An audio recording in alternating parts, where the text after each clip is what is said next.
For decades, some crimes seemed destined to remain mysteries, locked away in dusty evidence boxes, with families haunted by unanswered questions and investigators chasing ghosts. But time, persistence, and the evolution of forensic science proved that even the coldest trails could eventually grow warm again. This video explores chilling cases that baffled police for years, sometimes generations, before finally being cracked wide open. We'll journey through stories where justice came crawling forward from the shadows. DNA matches decades after the crime, forgotten witnesses who finally broke their silence, killers who thought they had outsmarted everyone, and breakthroughs that seemed almost impossible until they happened. Each story will not just recount the crime, but also the long, grueling years of silence, the false leads, and the stunning revelations that brought closure to victims, families, after decades of torment. On October 3, 1984, the Jessup family of Queensville, Ontario, Canada, lived through the kind of nightmare that never truly ends.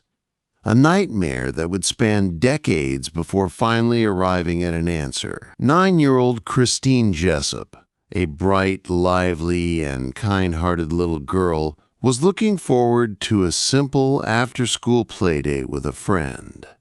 She was described by her family as cheerful and sweet, with a laugh that seemed to brighten the entire room. That afternoon, however, the course of the Jessup family's life changed forever. Christine never made it to her friend's house. She simply vanished, leaving behind confusion, fear, and a frantic community search that grew more desperate as hours turned into days. NHER disappearance triggered one of the most intense manhunts in Canadian history at the time. Volunteers, police officers, and neighbors scoured the small town and surrounding areas, looking for any sign of the young girl. Flyers with Christine's picture were distributed. Her family appeared on the news pleading for her safe return, and police retraced every possible step she could have taken. But as days stretched into weeks, hope began to fade. The Jessup family could not escape the horrifying possibility that their daughter had met with something unspeakably dark. That awful certainty came true 3 months later, on December 31, 1984, when Christine's remains were found in a wooded area over 50 kilometers from her home. She had been sexually assaulted and murdered. The news devastated her family and shook the nation. With Christine's body found, the investigation shifted into high gear. Detectives interviewed dozens of people, followed countless leads, and sifted through evidence in search of the truth. But under pressure to deliver justice quickly, investigators made a tragic mistake. Within a short time, suspicion fell on a family friend and neighbor, 24-year-old Guy Paul Morin. Morin lived next door to the Jessups, and while he was a quiet man who largely kept to himself, his eccentricities were interpreted by investigators as suspicious. He became the prime suspect. In 1985, Morin was arrested and charged with Christine's murder. The community, desperate for answers, wanted closure, and many clung to the idea that the killer had been found. Morin's trial in 1986 ended in acquittal, but prosecutors were determined, and in 1992 he was retried and convicted. The verdict was devastating for Morin, who maintained his innocence from the very beginning. He would spend years in prison, branded as a child killer, while the true perpetrator of Christine Jessup's murder walked free. His wrongful conviction was a tragedy within the tragedy, compounding the pain and confusion surrounding Christine's death. The Jessup family, believing they had justice, could not know they had been deceived by flawed investigative work and a tunnel-visioned prosecution. Then, in the mid-1990s, a revolutionary scientific tool began to change the landscape of criminal justice: DNA testing. The technology, which was still in its infancy during Morin's trials, now had the potential to prove what he had insisted all along. In 1995, new DNA testing was conducted on semen samples recovered from Christine's underwear. The results were unequivocal. The DNA did not match Guy Paul Morin. He was exonerated in 1995, 10 years after his arrest. The wrongful conviction was overturned, and Morin became a symbol of how flawed justice systems could devastate lives.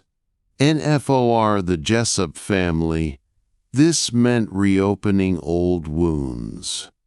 Not only had they lost Christine, but now they learned the man they thought responsible had not been guilty at all. Worse, the real killer remained unidentified, free, and possibly living among them. The case went cold once again, as technology at the time could not identify the source of the DNA. It became one of Canada's most infamous unsolved cases, a wound that seemed destined never to heal. For decades, Christine's family lived in uncertainty, torn between grief for their daughter and frustration that justice continued to elude them. And as the years passed, advancements in forensic science once again breathed new life into the case. By the 2010s, investigators began turning to a powerful new tool: genetic genealogy. This technique used consumer DNA databases, often built from people submitting their DNA for ancestry research, to identify distant relatives of unknown suspects. By building family trees and tracing genetic connections, investigators could zero in on potential perpetrators in cases long thought unsolvable. This method had been famously used to capture the Golden State Killer in 2018, and Canadian authorities decided to revisit Christine Jessup's murder with the same technology. In October 2020, nearly 36 years after Christine's murder, investigators announced they had identified her killer.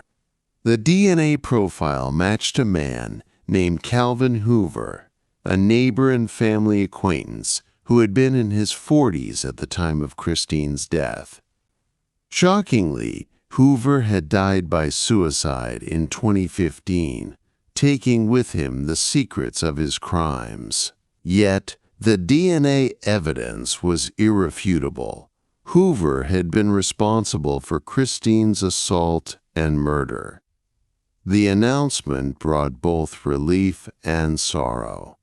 Relief, because the truth had finally been uncovered. Sorrow, because justice could never truly be served in a courtroom, and because Christine's family had lived for decades with unanswered questions and the pain of not knowing. Revelation was particularly painful for the Jessups, who had endured the wrongful conviction of their neighbor Morin and the long years of uncertainty. They expressed relief that the truth had finally come to light, but also grief that the answers had taken so long to arrive.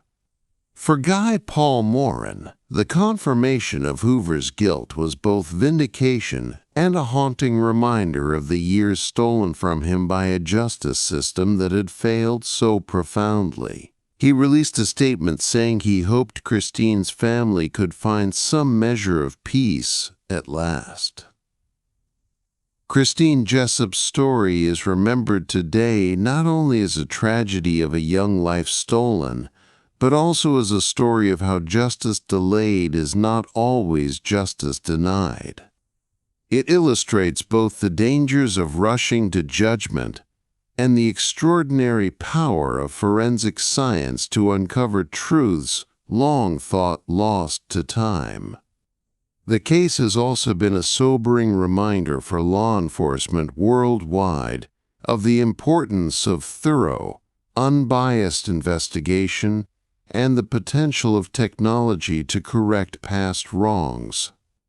For the Jessup family, there is no undoing the pain of losing Christine, no replacing the life she might have lived.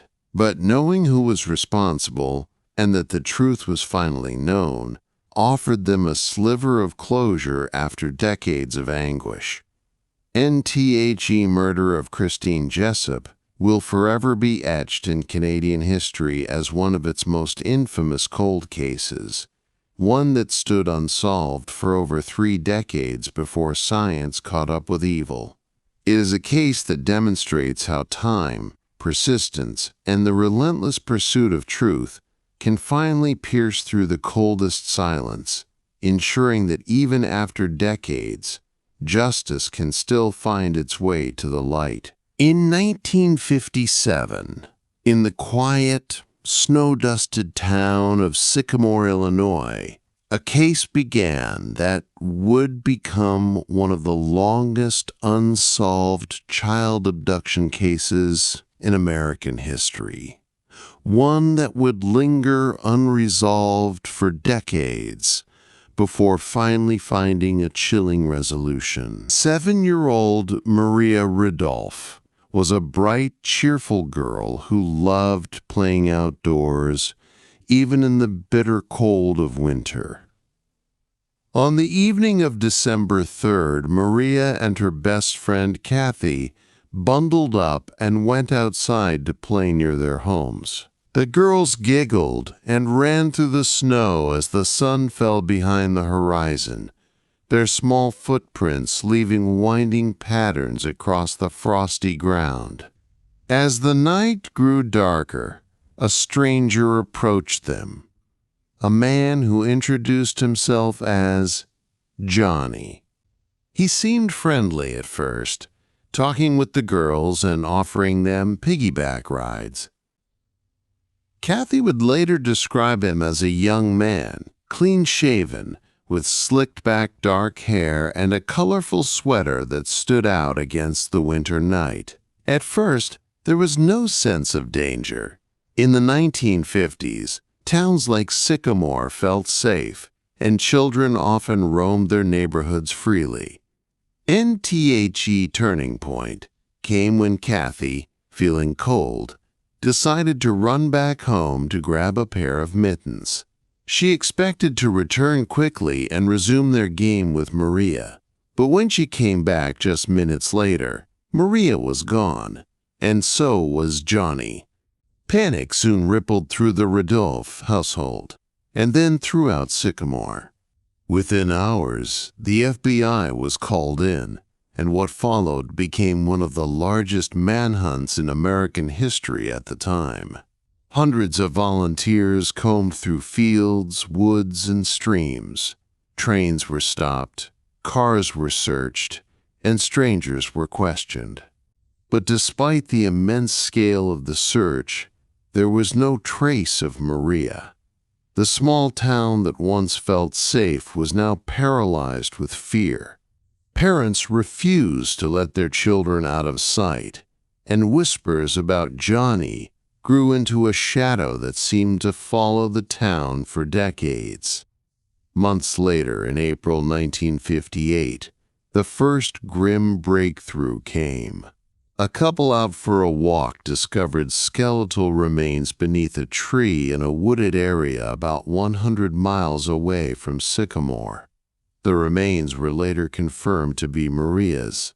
She had been murdered, but the condition of the body made it impossible to determine the exact cause of death. The discovery devastated her family and the town. But the most painful part was that the killer remained unknown. For years, investigators clung to Kathy's memory of the mysterious Johnny, but leads dried up quickly.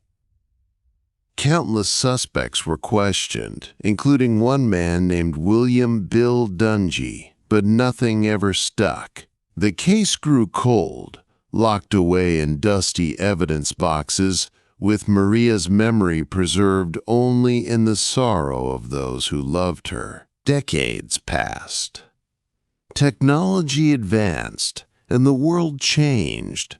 But for the Riddle family, there was no closure. It wasn't until the 1990s, nearly 40 years after Maria's disappearance, that the case resurfaced in a surprising way. In 1994, the sister of a man named Jack Daniel McCullough, formerly known as John Tessier, came forward with disturbing claims. On her deathbed, she confessed that Jack had been Johnny, the man seen with Maria on the night she vanished. At the time of the abduction, Jack had lived in Sycamore, not far from Maria's home, and had been about 18 years old. Back in 1957, he had an alibi. He claimed he had been miles away, in Rockford, Illinois, enlisting in the Air Force. His parents even corroborated his story.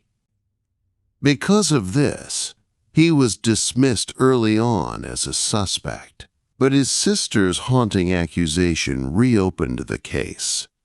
Investigators began to dig deeper, and the cracks in Jack's old alibi began to show.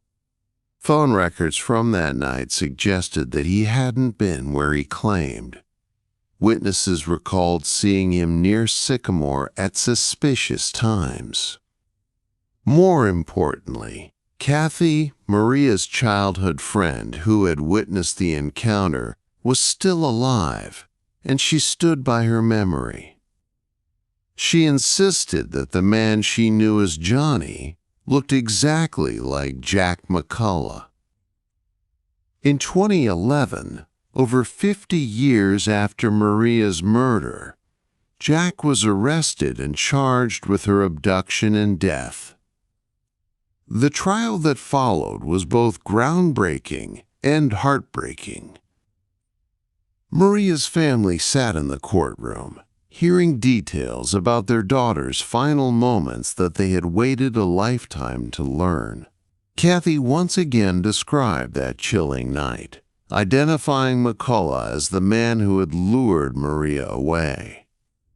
In 2012, after a highly publicized trial, Jack McCullough was convicted of Maria's murder and sentenced to life in prison. NFOR, a time it seemed that justice had finally been served. After decades of uncertainty, Maria's family and the town of Sycamore had a name and a face to blame for the tragedy.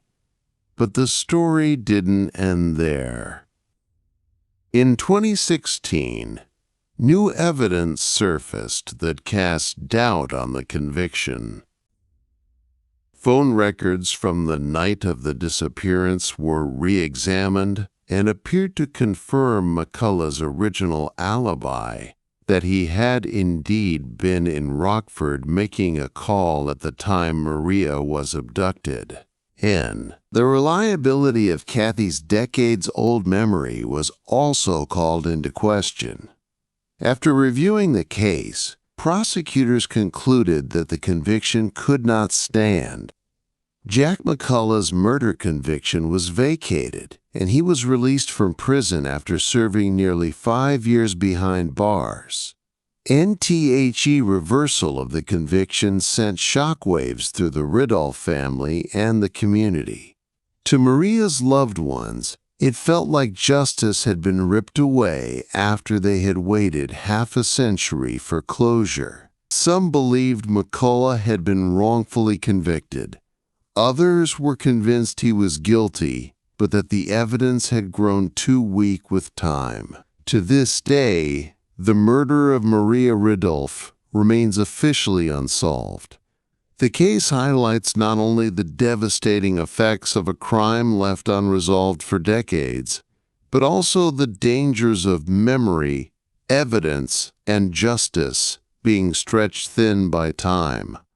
Maria's case is often cited in American legal history as an example of both the importance of persistence in cold cases and the painful reality that not all mysteries can be definitively solved. A small child's disappearance in the winter of 1957 cast a shadow over Sycamore that is never truly lifted. The haunting image of little Maria playing in the snow with her best friend just before being led away by a stranger continues to represent one of the most chilling cold cases in history, reminding us that even when decades pass, some wounds never heal. In 1984, the quiet farming community of Kearns, Utah, was shattered when 12-year-old Tammy Jo Alexander, a bright, carefree girl who loved riding her bike and talking about her dreams for the future, disappeared without explanation. For years, her family lived in agonizing uncertainty, caught between hope and despair, unable to grieve properly because there was no closure, no answer, and no trace of what had happened to their daughter. Her case quickly went cold, and life moved on for the town, but her family remained haunted by an unbearable silence. Then, in an unexpected twist that spanned across decades and states, Tammy's fate began to unravel not in Utah, but in upstate New York, nearly 2,000 miles away. In November 1979, 5 years before Tammy disappeared, a teenage girl's body had been found dumped in a field in Caledonia, New York. She had been shot in the head, executed in a way that suggested something deeply sinister, but at the time, no one could identify her. Local authorities buried her in a marked grave, and she became known as Caledonia Jane Doe, a nameless victim who lingered in silence for decades, while technology and forensic science inched closer to catching up with her truth. For years, investigators pored over her case, holding on to the few clues they had: a pair of worn Wrangler jeans, a distinctive plaid shirt, and a pair of size 7 women's boots. The items suggested she had been a young girl from a working-class or rural background, but beyond that, her story was frozen in time. She had no purse, no wallet, no identification, nothing that could tie her to a place or a family. The case was haunting, not only because of the brutality of her death, but because of the enduring mystery of her identity. Detectives chased countless leads, interviewing truckers, traveling salesmen, and even carnival workers who might have crossed paths with her, but every trail turned cold. Still, the people of Caledonia never forgot her. Each year, flowers appeared on her grave, placed by strangers who didn't know her name, but felt her loss. Her death became one of New York's most haunting unsolved mysteries, a story that refused to let go of the town's imagination. Decades later, advancements in DNA technology and the rise of national missing persons databases offered new hope.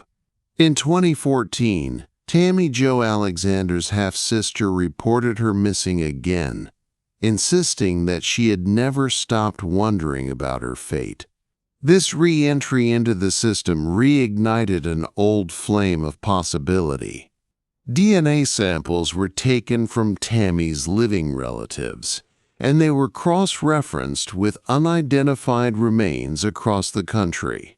The results shocked both families and investigators. Caledonia Jane Doe was Tammy Jo Alexander. After more than 30 years, the girl who had vanished in Utah had finally been given her name back. Her story returned from the abyss of anonymity. The revelation devastated and comforted her loved ones all at once. They could finally bury Tammy properly, no longer forced to live with the haunting question of whether she was still alive, somewhere, waiting for them. But solving the mystery of her identity was only the beginning. Her murder remained unsolved. Who had taken a young girl from Utah and abandoned her lifeless body in rural New York? The timeline suggested she had been lured away, perhaps hitchhiking, possibly tricked by someone offering her adventure or opportunity. Investigators began re-examining old files, trucker routes, and known predators who had been active during the late 1970s. Suddenly, Tammy's case became connected to a wider network of crimes, with suspicion falling on long-haul drivers who crisscrossed the country, some of whom were later tied to multiple murders. The idea that Tammy may have fallen prey to a serial killer only deepened the tragedy, hinting at an invisible predator who had slipped through the cracks of law enforcement for decades. NHER's story resonates because it is about more than a single victim. It represents the thousands of young girls who vanished during the 1970s and 1980s, swallowed by an America that often failed to connect the dots between missing children and unidentified bodies. Tammy's eventual identification offered a measure of closure, but her case also underscored how many families still live with the agony of unanswered questions. In the end, her name was restored, her life remembered, and her story ensured that she would never again be just Jane Doe. Though her killer remains unknown, Tammy Jo Alexander's case serves as both a chilling reminder of cruelty and a testament to persistence, the refusal of family, investigators, and strangers to let a forgotten child vanish into silence forever. In 1957, the town of Sycamore, Illinois, was shaken to its core when 7-year-old Maria Rodolphe vanished while playing outside her home. It was a crisp December evening, close to Christmas, when Maria and her best friend Kathy were playing in the snow. A young man approached them, smiling and friendly, introducing himself simply as Johnny. He asked the girls if they wanted piggyback rides and seemed harmless at first. Kathy grew cold and decided to run home to get her mittens.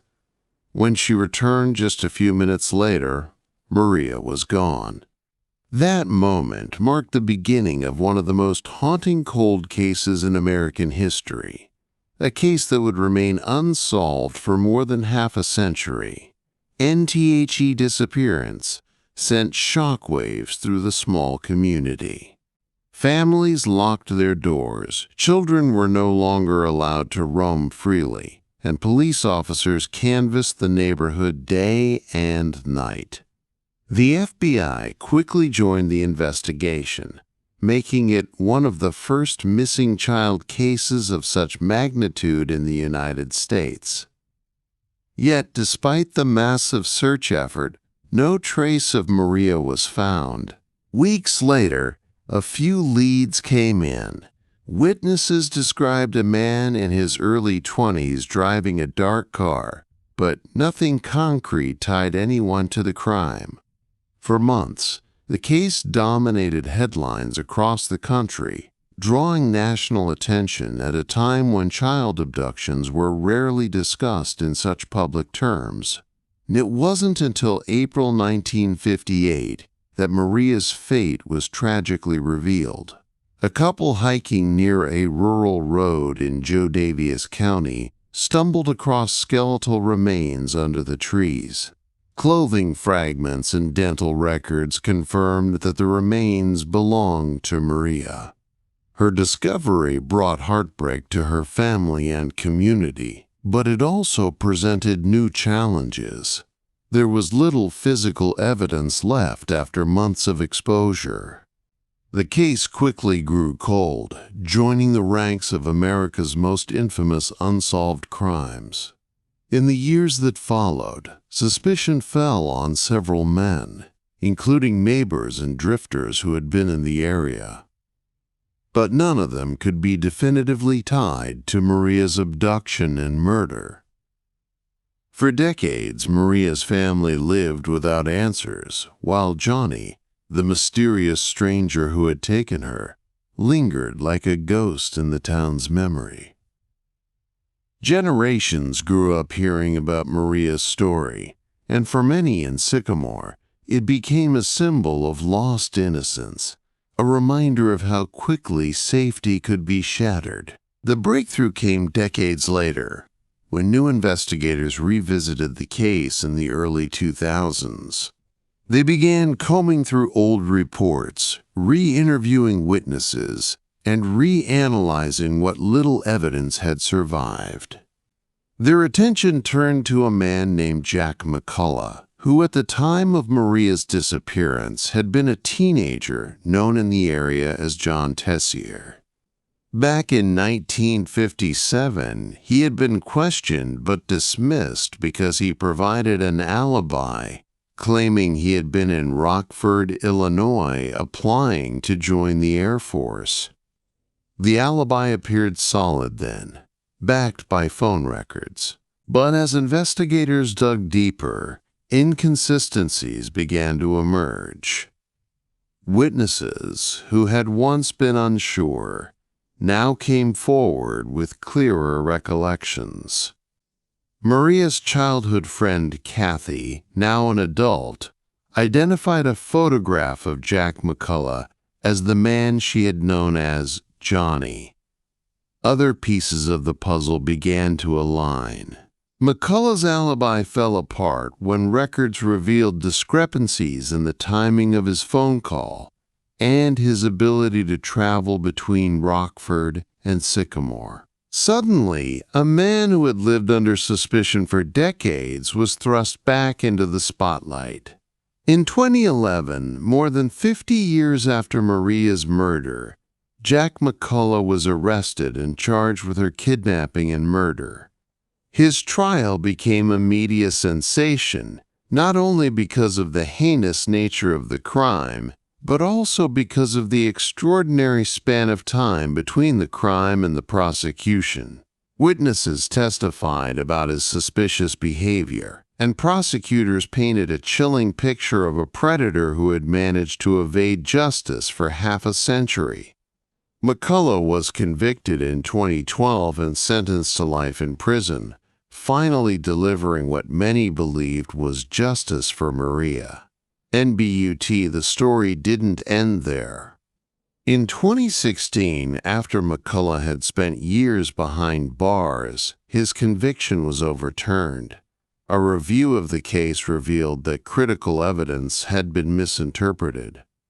His alibi, once believed to be fabricated, was re-examined, and prosecutors admitted that there was not enough reliable evidence to prove his guilt beyond a reasonable doubt.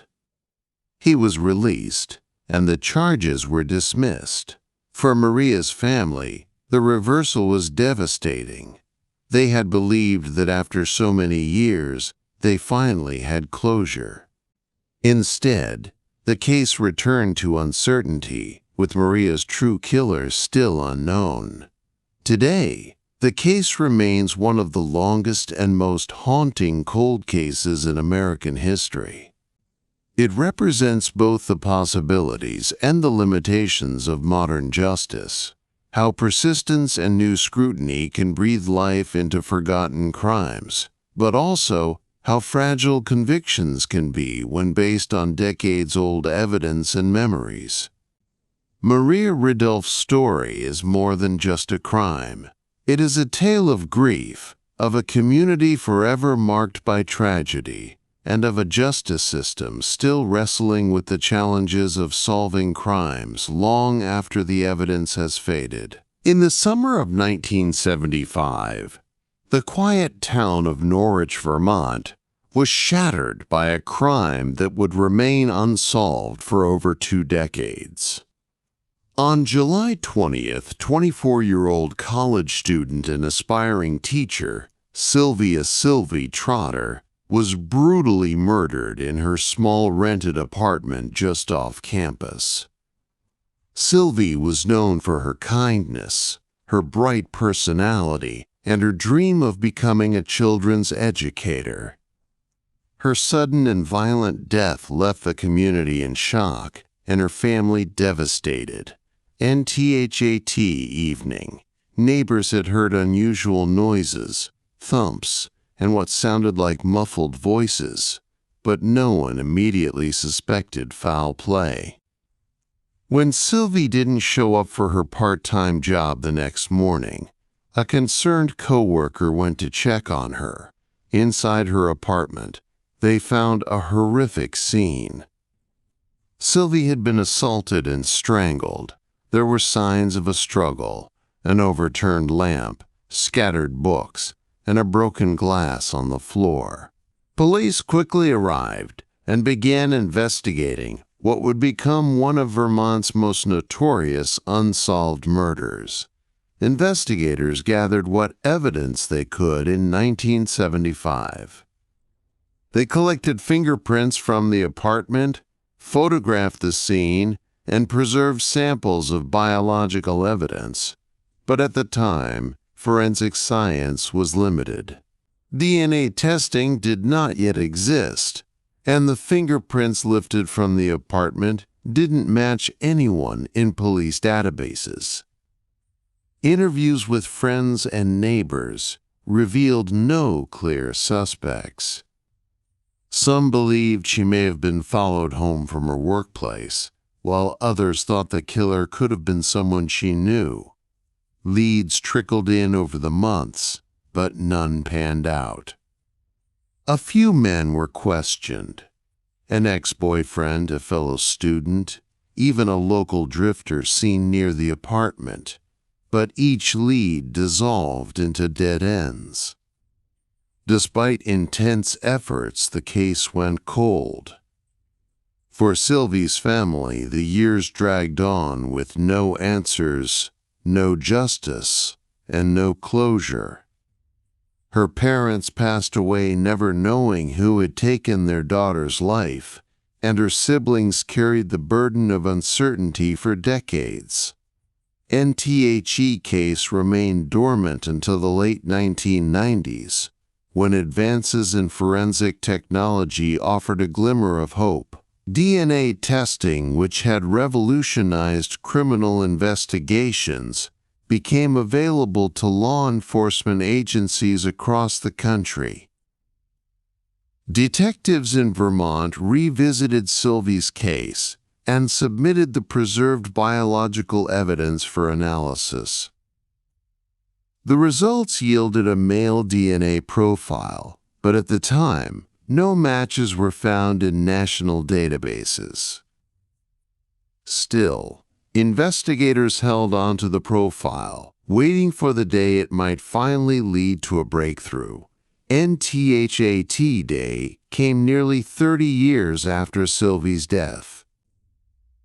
In the early 2000s, As more states began mandating DNA collection from convicted felons, the backlog of profiles in the national database grew.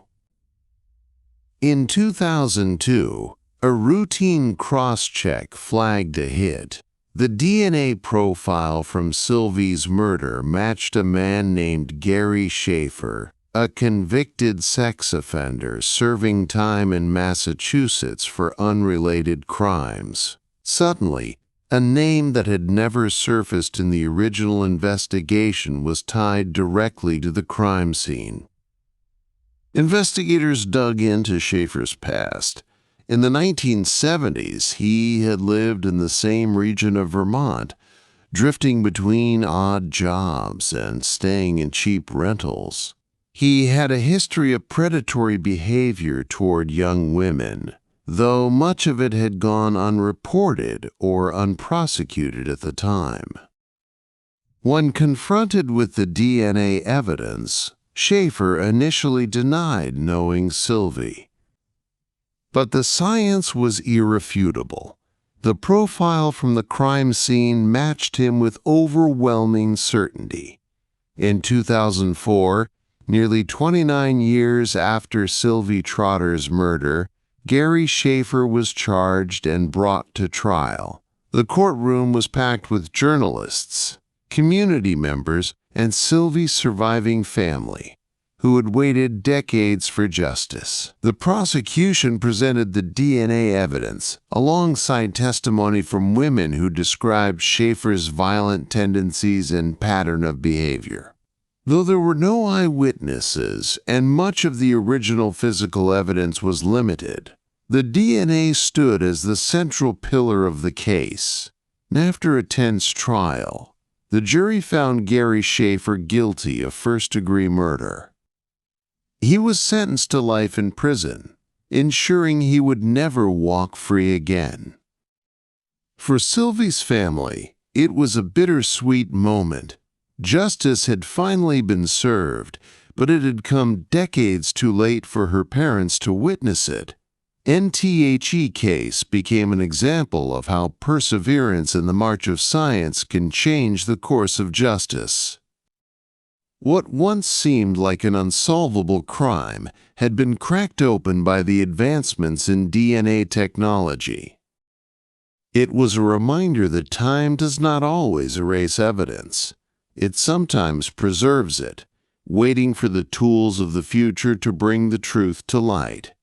Sylvie's story continues to be told in Vermont, both as a tragedy and as a triumph of modern forensic work. Her case is remembered not only for the brutal way her life was taken, but also for the determination of investigators who never allowed her memory to fade.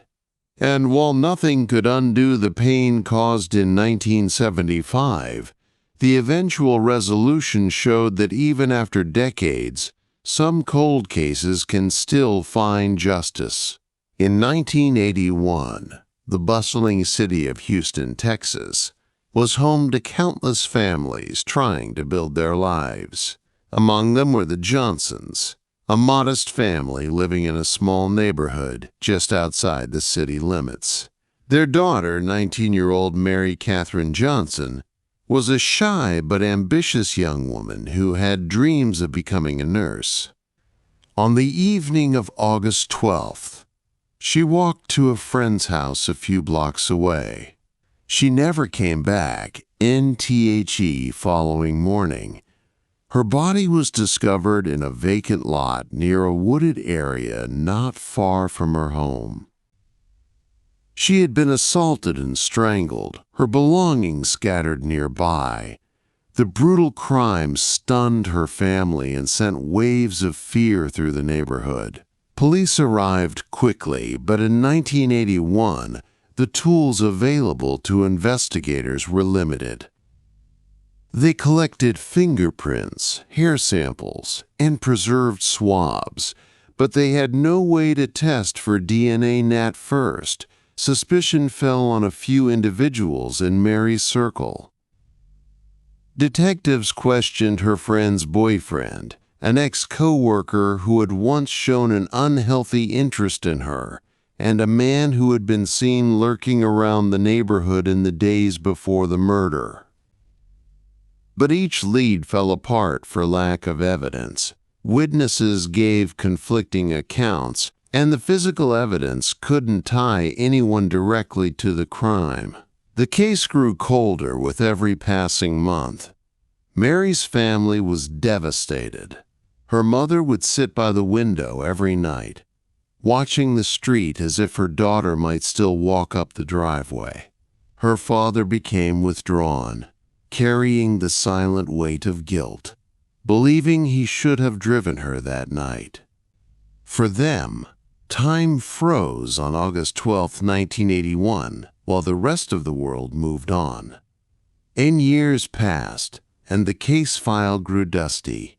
It wasn't forgotten, but it was marked as inactive. Detectives came and went, each briefly reopening the case before shelving it again.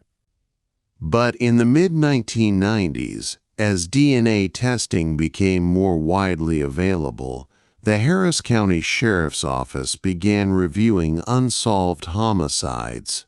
The preserved evidence from Mary's case, remarkably well kept, was sent to the state lab.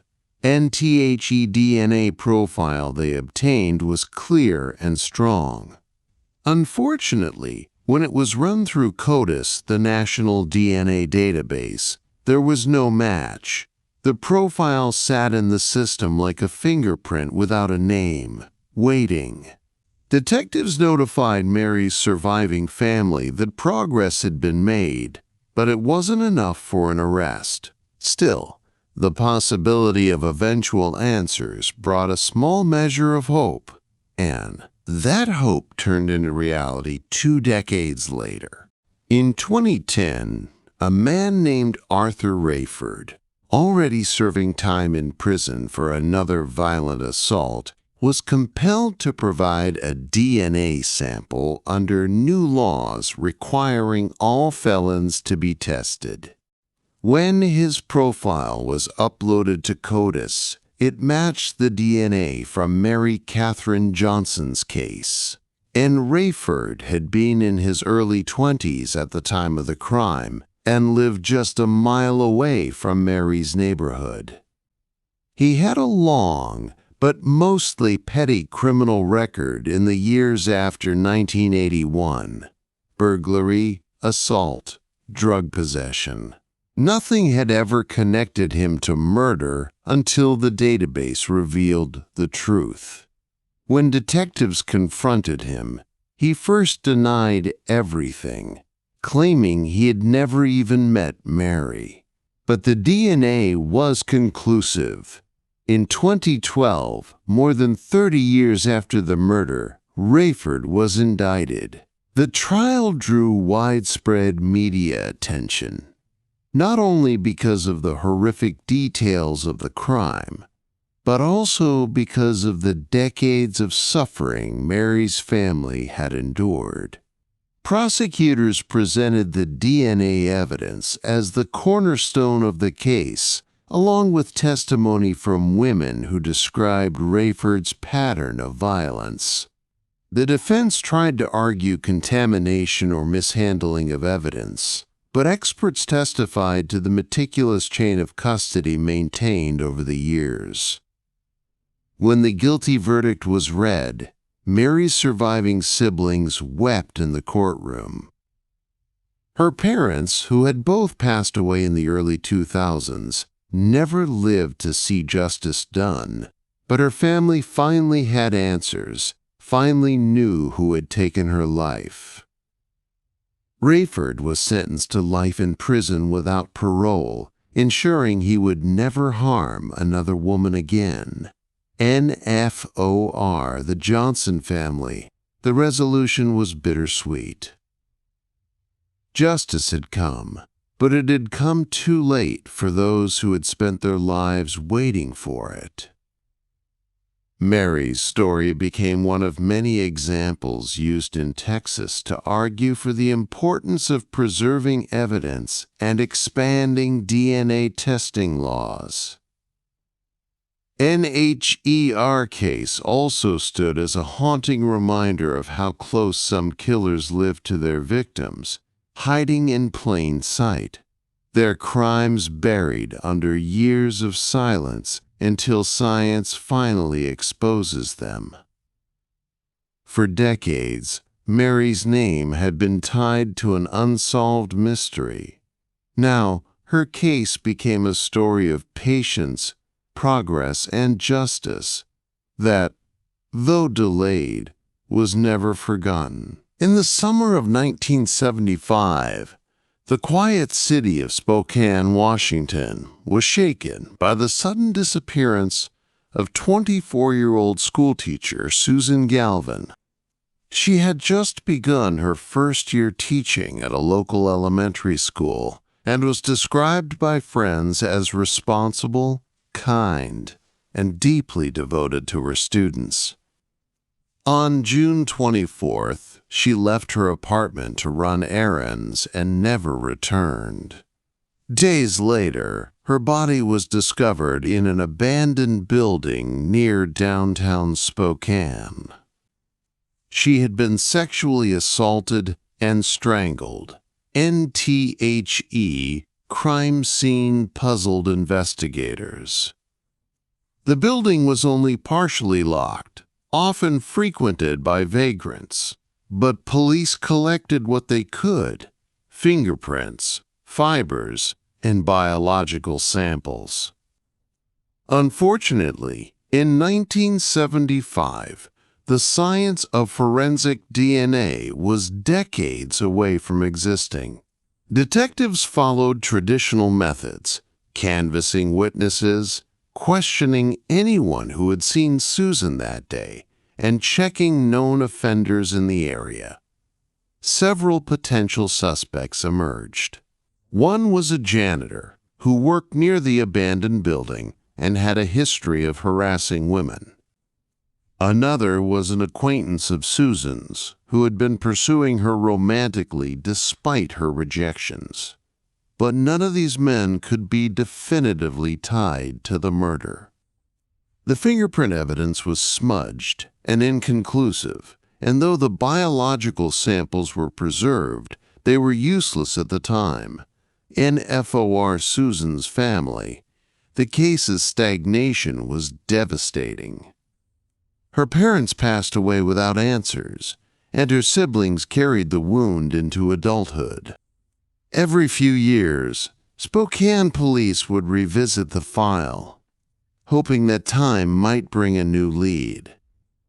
But the trail always seemed to end in the same place: an unsolved murder with a promising young teacher remembered only through fading photographs and the memories of her students. And everything changed in the late 2000s, when advances in DNA testing gave new life to cold cases nationwide. Spokane detectives submitted the preserved evidence from Susan's case, and a viable DNA profile was obtained. It was entered into CODIS, but once again, there was no immediate match. And then, in 2018, investigators turned to a new and controversial tool: genetic genealogy. By uploading the DNA profile to public ancestry databases, genealogists were able to trace distant family connections to the unknown killer. Piece by piece, they built a family tree, narrowing down possibilities until a name surfaced: Kenneth Downing. Downing had lived in Spokane during the mid-1970s and worked security jobs in the area. He had never been a serious suspect and had moved out of state decades earlier. When investigators dug into his history, they found a troubling pattern: several arrests for sexual assault and burglary in the years after Susan's murder, though he had never served long prison sentences. Detectives discreetly followed Downing in his new hometown. One day, they retrieved a discarded coffee cup he had thrown away. The DNA from that cup matched the DNA from Susan Galvin's body. After more than 40 years, police finally had their suspect. In 2019, Downing, then in his 70s, was arrested and extradited to Washington to face charges of murder and sexual assault. When questioned, he offered little explanation, alternating between denial and vague claims that he didn't remember. Prosecutors argued that his predatory behavior in later years reflected the same violence he inflicted on Susan back in 1975. NTHE trial was emotional. Former students of Susan, now middle-aged, attended the hearings to pay respects to the teacher they still remembered fondly. Her surviving siblings, now elderly, finally sat in the courtroom and looked upon the man responsible for decades of unanswered grief. The evidence was overwhelming, and Downing was convicted. He was sentenced to life in prison, where he remains. NFOR Spokane. The case marked one of the earliest times genetic genealogy cracked a decades-old murder. It reignited debates about privacy, ethics, and how far the law should go in using family DNA databases. But for Susan's family, the questions of legality paled in comparison to the relief of finally knowing who killed their daughter and why justice had taken so long. And Susan's story became a symbol of how far forensic science had advanced. What began as a dead-end investigation in the 1970s became a landmark example of how patience, preservation of evidence, and new technologies could solve crimes once thought unsolvable. After 44 years, the voice of a young teacher silenced too soon was finally heard again, and justice, though late, was finally delivered. In 1981, the bustling neighborhood of South Philadelphia was rattled by the brutal murder of 26-year-old Barbara Rowan. Barbara was a bright, ambitious young woman who had been working as a secretary and dreaming of becoming a court reporter. On a September evening, she vanished without warning, sparking immediate concern from her family, who described her as punctual and dependable. A few days later, Barbara's body was discovered stuffed inside a garbage bag and left in a wooded area near her neighborhood. She had been strangled, and the way her body had been hidden suggested an attempt to quickly conceal the crime. Police scoured the scene, gathering fibers, fingerprints, and biological samples, but the evidence offered little direction. No witnesses had seen her abduction, and no one recalled suspicious activity near where her body was found. And detectives initially focused on Barbara's personal life. She was known to have recently ended a relationship, and investigators considered whether a spurned lover might have retaliated. Others speculated she may have been targeted randomly. Despite intensive efforts, the case stalled. The forensic technology of the early 1980s could not make use of the preserved biological samples in any meaningful way. As years turned into decades, Barbara's case remained unsolved. Her family never stopped pushing for justice, holding on to the hope that one day new technology might unmask her killer. For the community, her murder became one of those haunting cold cases that lingered in memory, a story often whispered with unease but never resolved. It wasn't until the 2010s that the case began to move again. Advances in DNA technology allowed forensic scientists to extract a clean genetic profile from the evidence collected in 1981.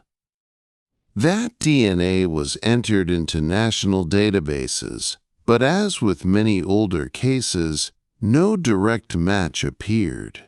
Then, in 2015, a breakthrough came not from DNA alone, but from a witness who, after decades of silence, finally came forward. This person, who had been a child at the time of Barbara's death, told investigators that they remembered being in the home of a man named Jose Charlie Colon around the time of the murder. Colon, a local man with a history of criminal behavior, had allegedly confessed to killing Barbara in a fit of rage and hiding her body. The witness claimed that as a child they had been too scared to speak up, but the memory had haunted them for over 30 years. Investigators revisited Colon, who was already serving time in prison for unrelated crimes. When confronted, he initially denied any involvement, but inconsistencies in his story and the mounting testimony from witnesses painted a damning picture. Most critically, DNA evidence preserved from the garbage bag matched Colon's genetic profile. NTHE evidence was overwhelming. Colon was charged with Barbara Rowan's murder, and in 2016, more than 3 decades after the crime, he finally confessed in detail. He admitted that Barbara had been lured into his home under false pretenses, where he assaulted and killed her, later disposing of her body in panic. His confession confirmed what investigators and Barbara's family had long feared. Her death had been brutal, senseless, and preventable had Colon been stopped earlier for his other crimes. In court, Barbara's surviving relatives spoke about the decades of pain they had endured, the birthdays and holidays spent wondering if they would ever see justice. For them, the trial was not only about accountability, but also about closure after 35 years of silence. Colon was convicted of murder and sentenced to life in prison without parole. NTHE solving of Barbara Rowan's case became a powerful example of 2 forces working together: the persistence of human memory and the precision of forensic science. Without the bravery of the witness who finally came forward, the case might never have been reopened. And without the preserved DNA evidence, the confession might have been dismissed as unreliable after so many years. Together, they brought Barbara's killer to justice, NFOR her family. The conviction was bittersweet. The relief of justice could never bring Barbara back, but it ended decades of torment and speculation. Her story is now often cited by investigators as a reminder that no crime, no matter how old, should ever be considered beyond solving, and that both science and human conscience can bridge the gap of time. In the summer of 1975, the quiet town of Portland, Oregon was shaken by the mysterious disappearance and murder of 19-year-old college student Anna Thomas. Anna was a dedicated nursing student, described by her professors as compassionate and determined, and by her family as the kind of person who always put others before herself. One July evening, after attending a study session, Anna never made it home. NTWO days later, her body was discovered in a wooded area just outside the city. She had been assaulted and strangled. Investigators at the time poured all their resources into the case, combing through the forest for clues and interviewing dozens of witnesses, but they found themselves unable to connect the crime to any suspect.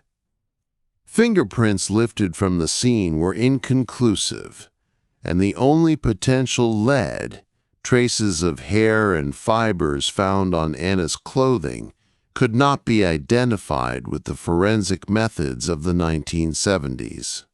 Detectives initially suspected a stranger attack, as Anna had no known enemies, nor was she involved in any high-risk lifestyle.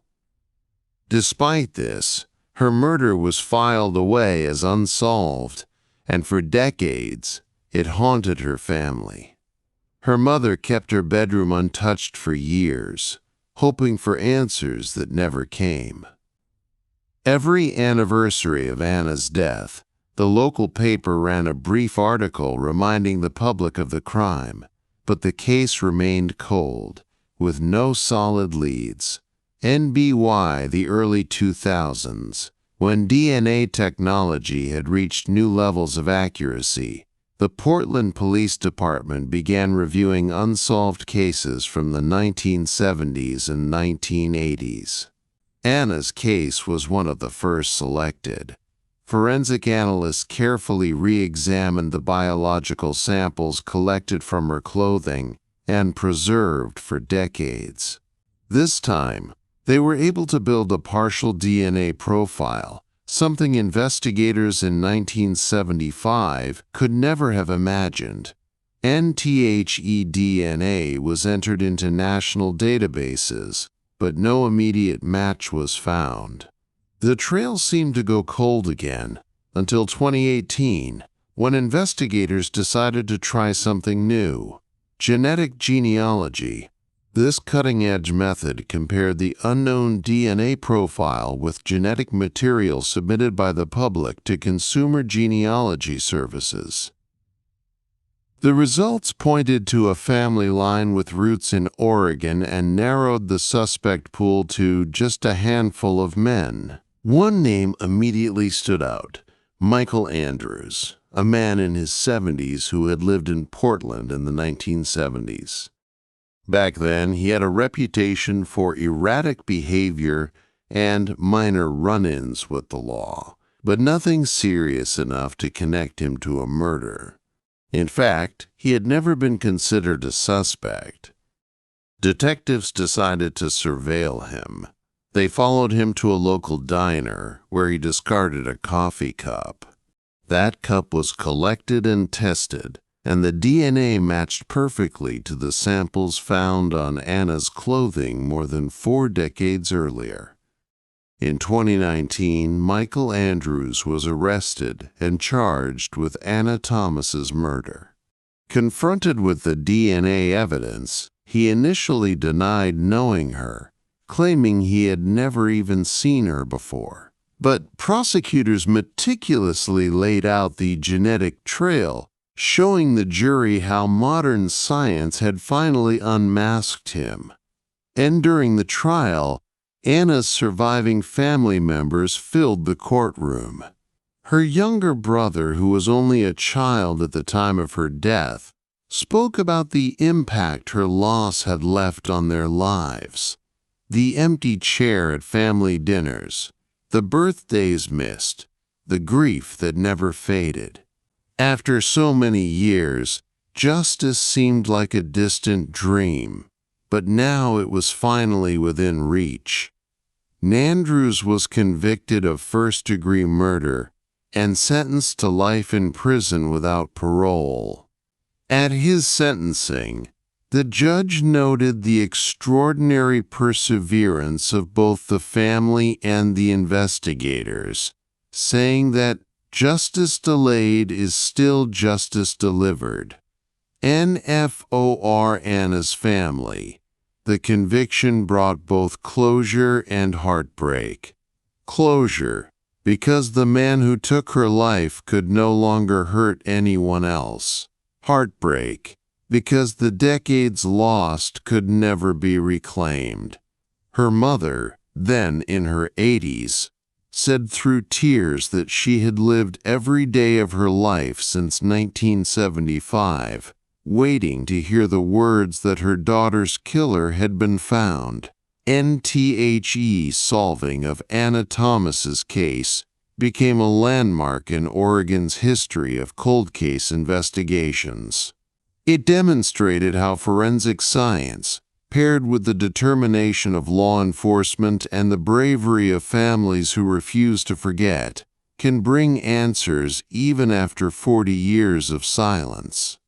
Anna's story continues to serve as a reminder that no matter how much time passes, truth can still rise from the shadows, and justice, though long delayed, can finally prevail. In 1969, the bustling city of Miami, Florida was captivated by the mysterious disappearance of 22-year-old secretary Linda Brooks. Linda was a bright, ambitious young woman working at a law firm downtown, and she was known for her punctuality and reliability.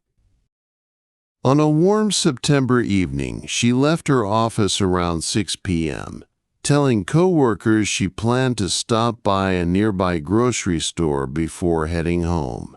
But Linda never arrived home, and by the following morning her worried roommate reported her missing. Days later, her car was discovered abandoned in a parking lot a few miles from her apartment. Inside the vehicle, investigators found her purse neatly tucked under the passenger seat, but no sign of Linda herself. What struck detectives as unusual was the lack of any struggle. No broken windows, no blood, no torn clothing. It was as though Linda had simply vanished into thin air after parking her car. NTHE case drew immediate public attention. The newspapers ran daily updates, and tips poured in, but every lead fizzled out. Witnesses claimed to have seen a young woman matching Linda's description walking along a highway late that night, but others swore they saw her at a local diner with a man. None of these sightings could be confirmed, and within months, the case went cold. For decades, Linda's disappearance was one of Miami's most enduring mysteries.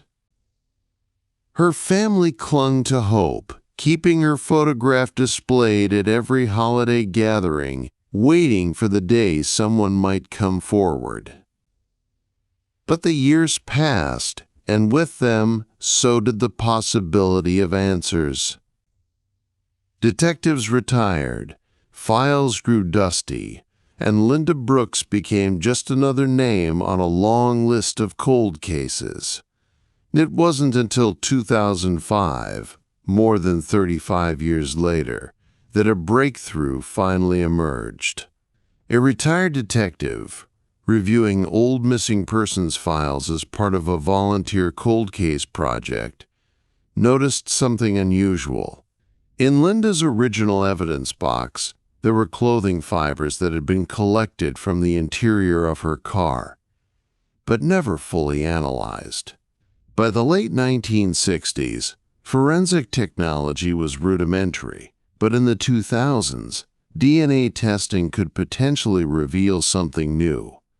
NTHE fibers, carefully preserved all those years, were tested. To the astonishment of investigators, they contained a partial male DNA profile. Though incomplete, it was enough to be entered into CODIS, the national database. At first, there was no match, but in 2010, a breakthrough came when the system flagged a hit. The DNA belonged to Robert McMillan, a man in his 70s serving time for unrelated violent crimes in Georgia. McMillan had lived in Miami in the late 1960s, working as a mechanic just blocks from where Linda was last seen.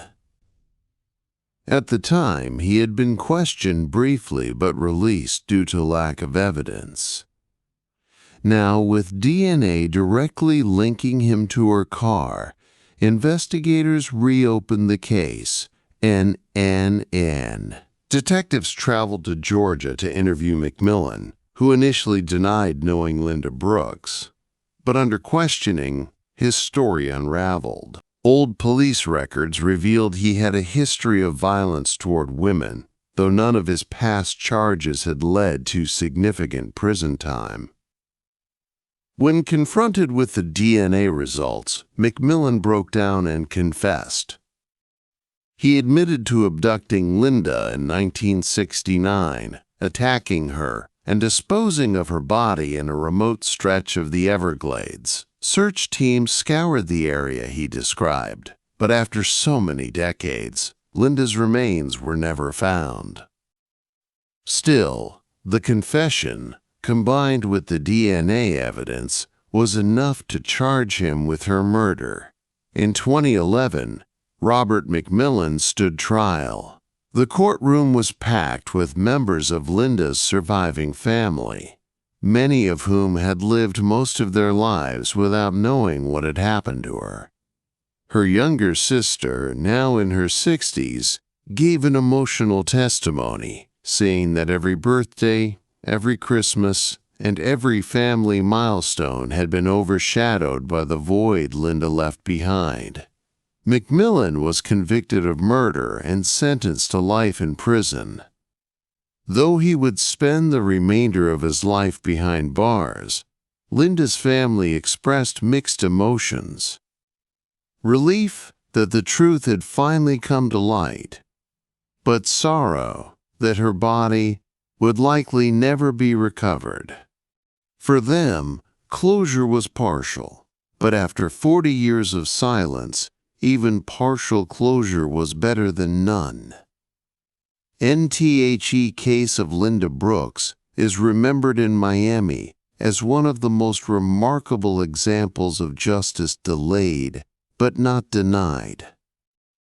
It showed how modern forensic science can breathe new life into even the coldest of cases, ensuring that the voices of the lost are not forgotten, and that no matter how much time passes, the truth has a way of resurfacing.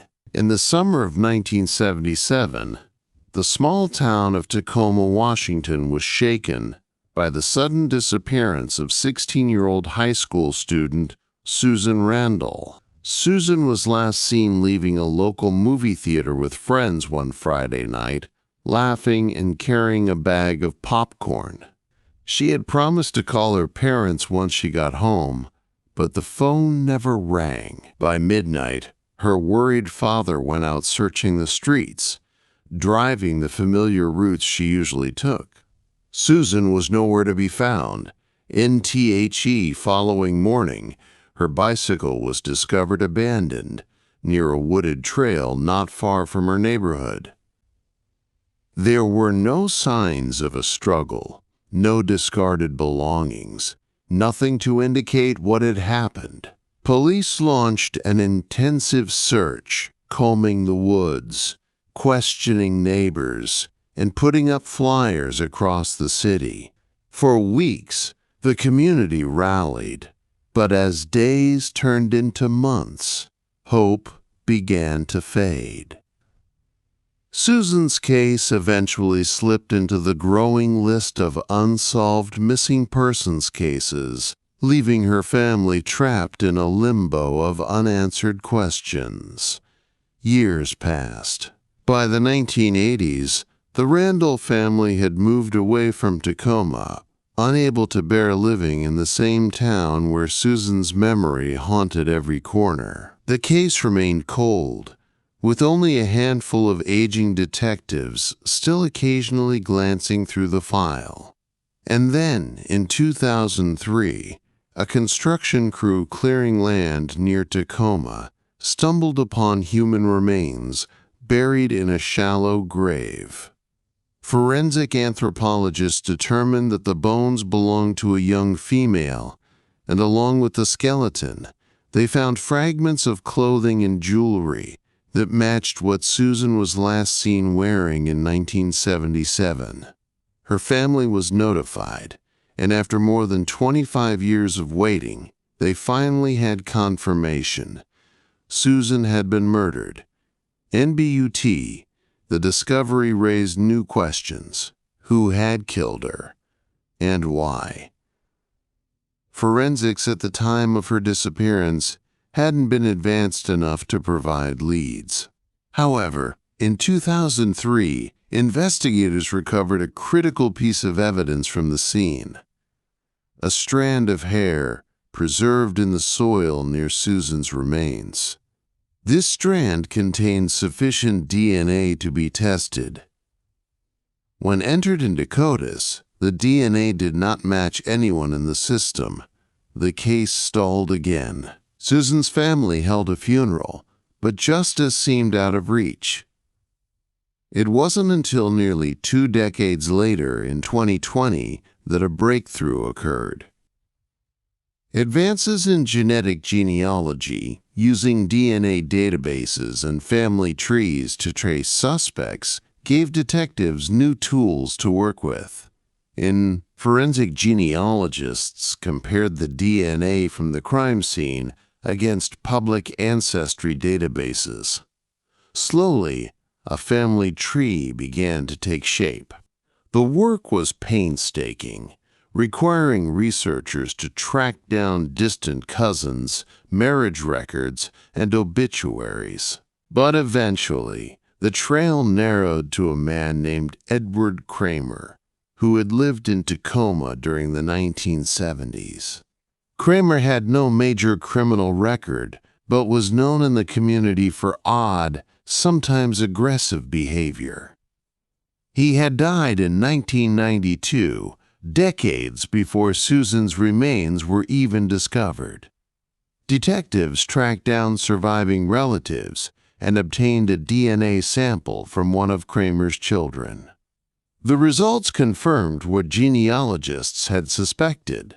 Edward Kramer's DNA matched the strand of hair found near Susan Randall's body. After nearly 45 years, Susan's killer had finally been identified. NTHE revelation left her family with mixed emotions. On one hand, they finally knew who had taken Susan's life. On the other, justice could never truly be served. Kramer had died long before he could be held accountable. For Susan's brother, now in his 60s, the news was bittersweet. "We finally know his name," he said in an interview, "but it doesn't bring my sister back. It doesn't erase the decades of pain." Still, investigators and Susan's family agreed that solving the case, even posthumously, was vital. It gave the Randall family answers they had been denied for so long, and it closed one of Tacoma's longest-running mysteries. The case also underscored the power of modern forensic genealogy, proving that even killers who believed their secrets were safe could be unmasked long after death. In 2021, the Tacoma Police Department held a press conference announcing the resolution of Susan Randall's case. Her photograph, frozen forever at 16, was displayed alongside the name of her killer. For the community, it was a reminder that though justice may be delayed, truth can still rise from the past, even decades later. In the fall of 1961, 9-year-old Daniel Whitaker vanished while walking home from school in Hartford, Connecticut. He was described as a shy but curious boy who loved sketching birds and collecting coins. On that October afternoon, Daniel waved goodbye to his teacher, clutching his school books, and began the short walk to his family's house, just 3 blocks away. He never made it home, and when Daniel didn't return, his mother called the police immediately. Within hours, Search teams were scouring the neighborhood, parks, and nearby rivers. Flyers bearing his photograph were distributed throughout the city, and volunteers went door to door asking if anyone had seen him. Despite the urgent response, no trace of Daniel was found. His case became one of Connecticut's most heartbreaking mysteries, lingering unsolved for decades. In the 1960s, suspicion briefly fell on a neighbor who was known for erratic behavior, but no evidence tied him to the boy's disappearance. Police interviewed dozens of witnesses, but every lead ended in frustration. For years, Daniel's parents clung to the hope that their son was still alive somewhere, but as time passed, their hope dimmed. Daniel's father died in 1978, never knowing the truth, while his mother carried the weight of uncertainty until her passing in 1995. NTHE case collected dust until 2011, when Hartford's Cold Case Unit reopened Daniel's file as part of an initiative to apply modern forensic science to old mysteries. Detectives revisited original witness statements and discovered that a few tips had never been fully investigated. In particular, a report from a teenage girl at the time had mentioned seeing a man coaxing a small boy into a dark-colored sedan near the school that very afternoon. This detail, dismissed in the 1960s as too vague, became more significant when detectives cross-referenced it with local criminal records from that era. One name stood out: Thomas Farrell, a factory worker who had been arrested multiple times for child abduction attempts in neighboring towns during the late 1950s and early 1960s. He had lived just half a mile from Daniel's school in 1961, and Farrell died in 1987, but cold case detectives decided to dig deeper. They tracked down surviving relatives and obtained DNA samples. Around this time, new forensic testing was performed on a weathered scrap of fabric recovered near the Connecticut River in 1962, once believed to be unrelated to Daniel's case. To everyone's shock, the fabric matched the pajamas Daniel had been wearing the night before his disappearance, pajamas he had changed out of that morning, suggesting the killer may have taken them as a trophy. Even more crucially, trace biological material was found on the scrap, degraded but testable with modern techniques. In 2014, scientists confirmed the DNA belonged to Thomas Farrell.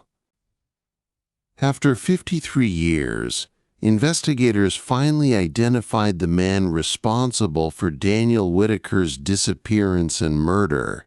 NTHE news was bittersweet. Farrell was long dead, and no remains of Daniel were ever found, leaving some questions forever unanswered. Still, the case's resolution brought a measure of peace to Daniel's surviving relatives, including his niece, who had grown up hearing family stories about the boy she never met. For decades, my grandmother sat by the window waiting for Daniel to come home, she said at the press announcement. At least now we know what happened. At least now we can stop wondering. NTHE Hartford Police Chief remarked that Daniel's case was proof that persistence in science could bring long overdue justice. Though Farrell escaped earthly punishment, the truth had finally been unearthed. ensuring that Daniel's story would not be forgotten and that his name would no longer rest among the endless list of unsolved mysteries.